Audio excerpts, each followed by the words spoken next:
Encuentra a tu persona vitamina, de la doctora Marian Rojas Estapé.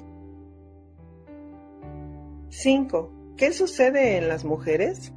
Somos iguales y diferentes. Como hemos visto, las mujeres también cuentan con testosterona. Las hormonas van variando durante el ciclo menstrual y el pico de esta tiene lugar durante la ovulación. Es lo que explica que en esos días, con la libido más alta, sea el momento fisiológicamente más propicio para atraer al varón y reproducirse. Al subir la testosterona, sube la excitación sexual y existen más posibilidades de concebir. Las mujeres pueden tener niveles elevados de testosterona y esto se ha relacionado con féminas con un perfil más dominante y competitivo. La cuestión es si las que llegan a esos puestos directivos y exigentes estaban biológicamente predispuestas para pugnar, o si es la propia espiral de tensión competitiva que se autoimponen las mujeres que llegan a esas posiciones de liderazgo, la que fuerza a sus cuerpos a producir niveles anormalmente altos de testosterona. Me encanta analizar las investigaciones y estudios sobre las diferencias entre el cerebro del hombre y de la mujer, y fijarme en los aspectos en los que funcionamos de forma similar y en aquellos en los que diferimos en comportamiento y psicología. Soy una fiel defensora de potenciar las cualidades y fortalezas de cada uno para entender cómo funcionamos. Me gustaría dedicar páginas a profundizar en esta idea, pero daría para otro libro, por eso solo te hablaré de algunas peculiaridades. Los hombres tienden a enfocarse en un tema particular, y las mujeres son especialistas en recolectar información. A lo largo de los siglos el ser humano ha ido evolucionando desde todos los puntos de vista. Para la supervivencia hemos precisado y precisamos un enfoque centrado en la competencia, la fuerza, la agresividad o la lucha, más propia de la testosterona de los hombres, unido al cuidado, a la compasión, el mantenimiento de una red social de apoyo y a la empatía, producto de la oxitocina en la mujer. Compaginando estas dos facetas hormonales y emocionales, hemos llegado a una ecuación perfecta y complementaria para asegurar la especie. Embarazo, parto y posparto. Una buena amiga me comentó tras el nacimiento de su hijo que lo que más le había costado del embarazo era notar que su cerebro funcionaba de manera distinta. Ella es neuróloga y gran apasionada de la mente. Por eso esto hizo que nos interesáramos ambas por este tipo de temas. Muchas mujeres embarazadas perciben tener menos memoria o capacidad de prestar atención en algunos casos.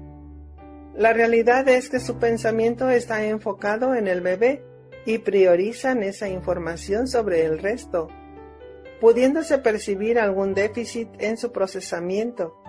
Existe una investigación de 2016, liderada por la Universidad Autónoma de Barcelona y el Instituto Hospital del Mar de Investigaciones Médicas, sobre cómo el embarazo modifica el cerebro de las madres, potenciando su capacidad de cuidar mejor al bebé, sin mermar ni perjudicar las habilidades intelectuales.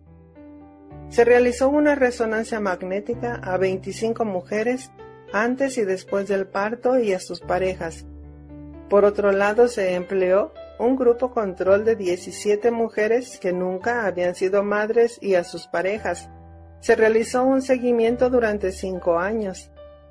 Las conclusiones publicadas en la revista Nature Neuroscience mostraron que el primer embarazo disminuía el volumen de la materia gris del cerebro en la línea cortical anterior y posterior y en alguna zona concreta de la corteza prefrontal y temporal, zonas encargadas de las relaciones sociales.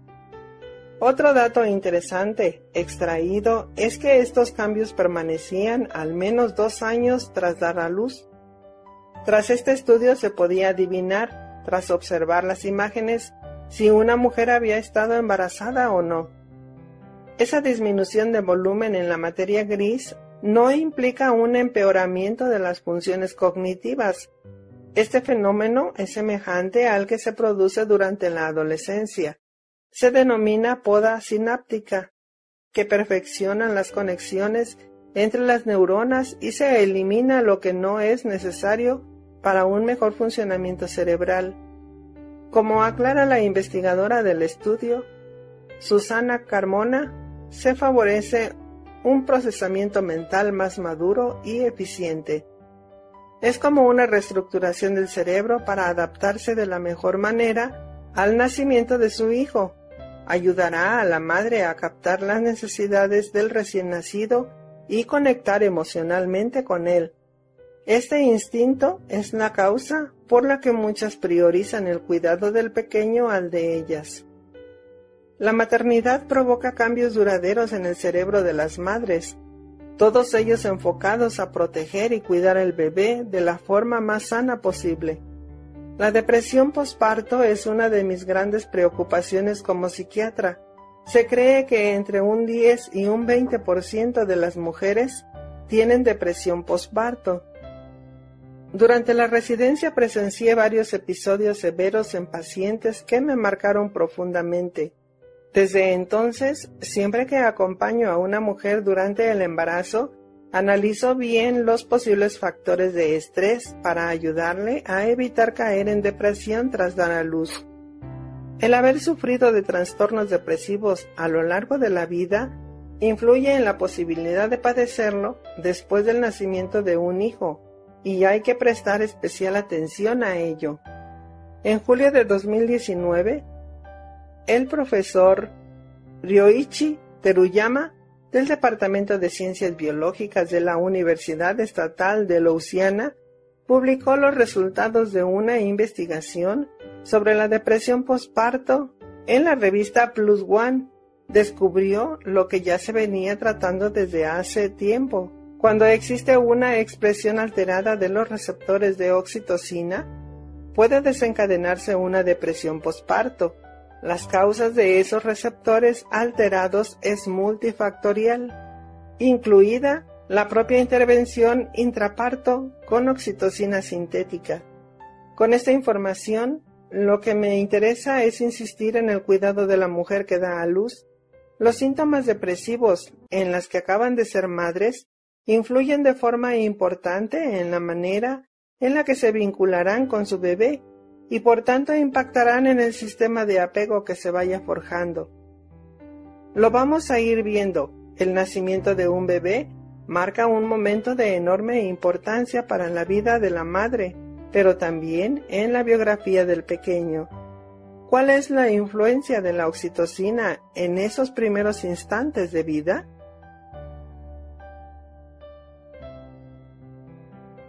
La importancia del piel con piel en los bebés. Escuché hablar por primera vez de Nils Bergman a la doctora Yvonne Olza, con la que había realizado una rotación en el hospital. Me fascinó el campo de investigación tan maravilloso que estudiaba y practicaba, y profundicé en el tema. El doctor Bergman nació en Suecia, pero se afincó en Sudáfrica hace muchos años. Es uno de los pediatras neonatólogos más reconocidos en el mundo por sus trabajos de neurociencia perinatal. Su labor se desarrolló en Ciudad del Cabo, en la maternidad del hospital de Mowbray, y allí observó la importancia que tenía el contacto madre-hijo nada más al nacer, con un efecto maravilloso. La mortalidad de los recién nacidos disminuía cuando existía un contacto cercano, piel con piel, entre madre e hijo. Llegó a sus conclusiones al trabajar en una misión de Zimbabue. Allí no contaban con incubadoras y optó por unir a los bebés a sus madres en cuanto nacían. Los resultados le sorprendieron.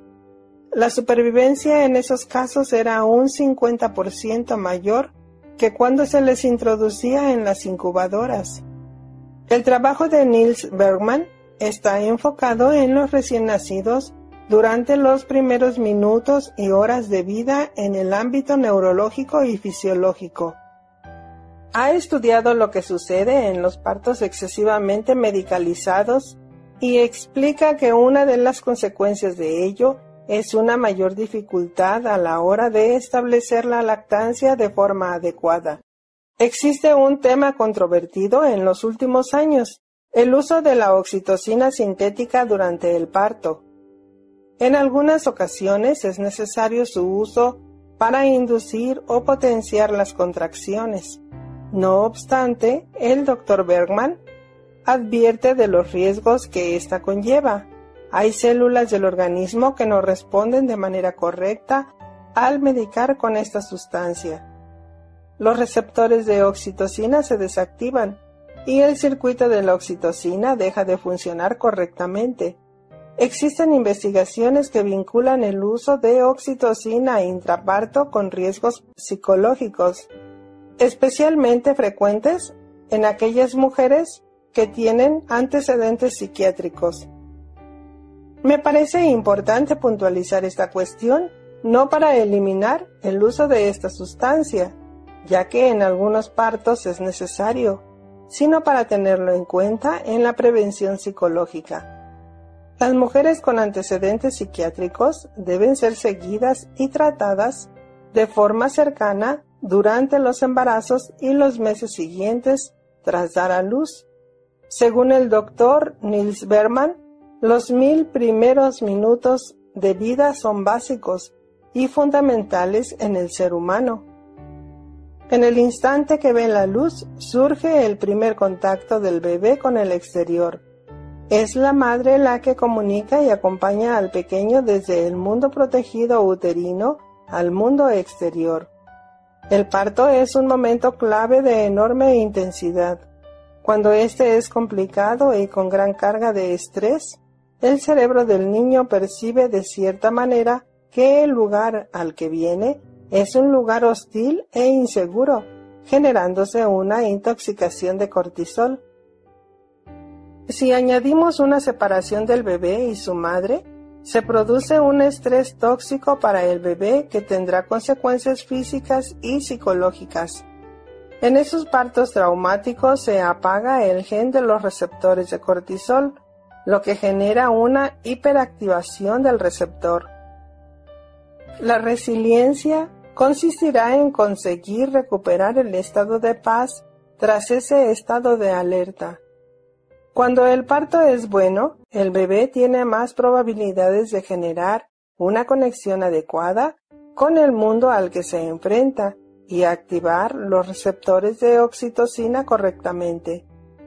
Ya conocemos los beneficios de estar inundados de receptores de nuestra hormona vitamina y habrá más posibilidades de desarrollar un adulto con empatía. Lo importante es que la madre y el bebé estén juntos tras el parto. Hay cada vez más estudios que lo avalan. Cuando se unen, surge una activación importantísima en el cerebro del pequeño. La neuroplasticidad se pone en marcha. Los circuitos neuronales se conectan entre la amígdala y la corteza prefrontal. Se refuerza la conexión emocional y cerebral, que son especialmente intensas en las primeras horas de un bebé. Un bebé cuando nace necesita la presencia de sus padres y su contacto físico. Ese piel con piel es el hábitat natural y fisiológico del recién nacido. Si tras el parto la madre no está disponible, la presencia del padre es muy útil. Yo he tenido partos muy complicados y en alguno de ellos este proceso ha sido realizado por mi marido. El cerebro del hombre también es sensible a esos instantes y es recomendable que esté presente y sienta al pequeño. Ese contacto tan estrecho estimula la oxitocina y ayuda a la salida de la leche. Si no se produce por alguna circunstancia, hay que intentar encontrar otros métodos para que el bebé no sienta que está en un lugar hostil y agresivo. Por tanto, siempre que se pueda, recomiendo darle el pecho. pero soy consciente de que existen múltiples variables que lo pueden dificultar o impedir. En estos casos, aconsejo darle el biberón con el mayor contacto físico posible. Y también cantándole, masajeándole o incluso contándole cuentos. El nacimiento de uno de mis hijos fue profundamente traumático. Yo sabía de la importancia del piel con piel y por tanto había pedido que en cuanto naciera me lo pusieran conmigo. El parto se complicó y cuando me desperté de la anestesia, habían tenido que dormirme porque el dolor era insoportable. Me comunicaron que el pequeño estaba en una incubadora. Quise verlo, pero me dijeron que había que estabilizarlo porque había sufrido mucho. Yo lloraba desconsoladamente. Nunca me había sucedido algo igual. Me era imposible contener las lágrimas y una tristeza inmensa me inundó durante las primeras horas. Supongo que la mezcla de la medicación con la revolución hormonal de esos instantes también influía, pero la sensación de vacío era terrible. Al cabo de unas horas, que se me hicieron eternas, en plena noche, una enfermera acudió a ver cómo evolucionaba el dolor. Sollozando le rogué que me dejara ver al bebé. Le expliqué que no lo había conocido, solo me habían mostrado una foto con tubos y cables, y que el dolor me desgarraba. Le hablé de que era psiquiatra, de la oxitocina, del cortisol, del piel con piel.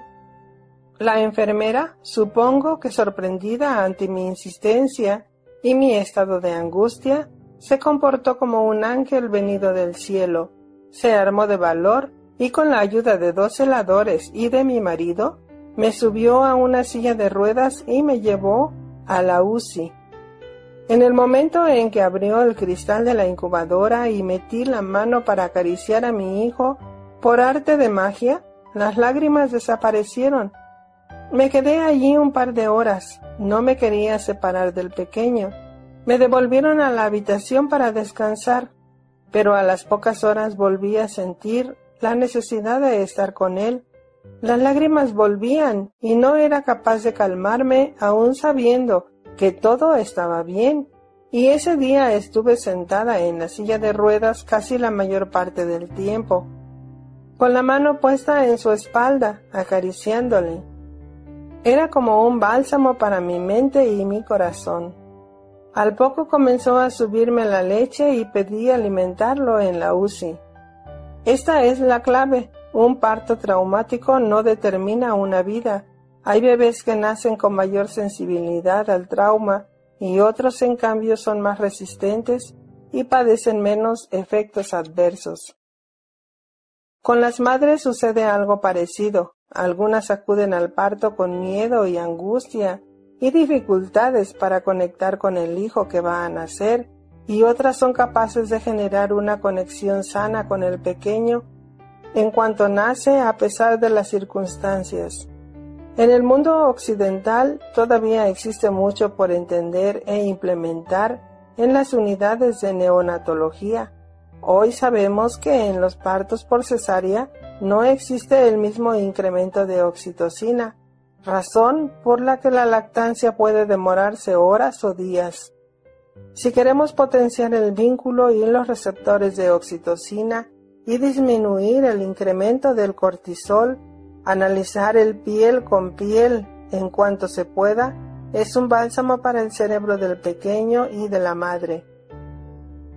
En los casos en que sea factible, se recomienda alimentar al bebé con lactancia materna. Si esto no es posible, el mantener una cercanía física y emocional con el bebé ayuda a mitigar el daño sufrido. Portearle, cantarle, contarle cuentos o realizar pequeños masajes. El olor y la voz de la madre. Seguro has observado en alguna ocasión a un niño llorar desconsolado en brazos de abuelas, tíos o cuidadores y de repente calmarse cuando su madre le toma. ¿Cuál es la razón? En un artículo publicado en una revista de biología, el Dr. Darren Logan explica que el líquido amniótico, donde el bebé se aloja durante la gestación, tiene un olor característico que él conoce. Cuando nace, ese olor se queda impregnado por todo su cuerpo y es lo primero que respira. Además del olor, el sonido tiene mucha importancia en el nacimiento del bebé. Él ha estado escuchando la voz de la madre durante 9 meses y será esa la que le saque una sonrisa en cuanto la escuche. Por eso, desde muy pequeños, de forma fisiológica y natural, el regazo materno se convierte en su lugar seguro, ya que su cerebro se siente en paz cuando lo percibe cerca. Es como si de cierta manera ese contacto activara los recuerdos de antes de nacer, donde no existía el malestar. Los bebés precisan muchas horas de sueño, en los que se van sucediendo gran cantidad de cambios neuronales de vital importancia. Cuando notan a la madre, dormirán mucho más serenos y en paz que si se sienten aislados y desprotegidos. En los siguientes capítulos lo explicaré con detalle.